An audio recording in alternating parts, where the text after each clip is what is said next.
there's an importance on women and young girls recognizing people who want things for you versus people who want things from you.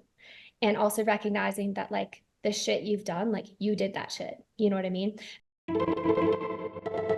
This is Climbing Gold. From my perspective, I look at something and I hear a term like Renaissance man, and you really rarely hear Renaissance woman.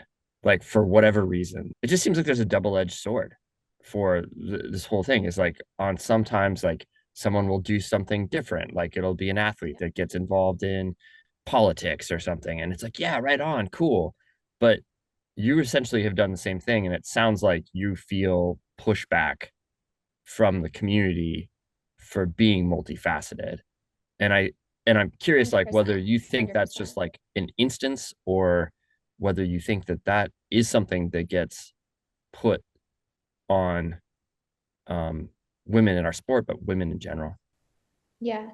You know, it's interesting actually, because it wasn't that long ago that I was like, I use Renaissance women to describe a lot of women in my life who inspire me and are multifaceted. And yeah, I definitely think there's a double standard. And I remember I was like Googling, I was like on my phone, I was like Renaissance woman, and it just defaults to Renaissance man.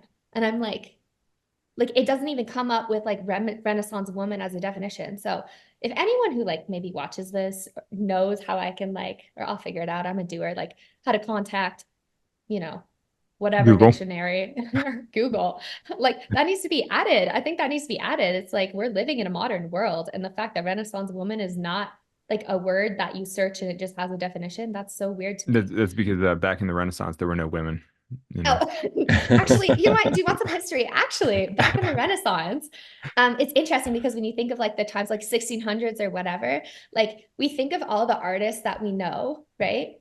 We're like men, right? But there actually were female artists back then also creating. And the problem is there are stories of women creating art back then and men taking credit for it, for the fame, being the name behind the art, etc. And I don't know, but I think there is a parallel between that and also things that happen in like today's society, even within the climbing community.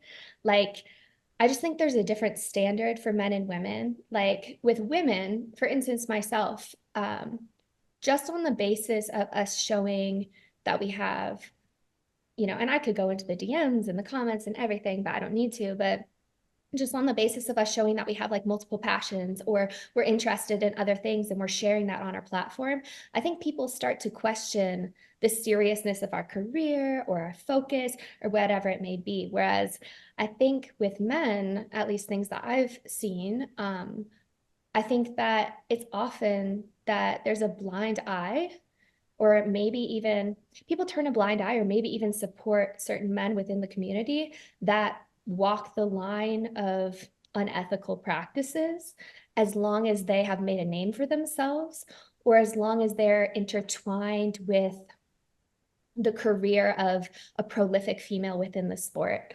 And I think there's an importance on women and young girls recognizing people who want things for you versus people who want things from you. And also recognizing that like the shit you've done, like you did that shit. You know what I mean? And I just think it's at a certain point, someone's taking advantage or benefiting from, you know, in this case, it's not the art, but from the work of a woman. And I just think it's interesting.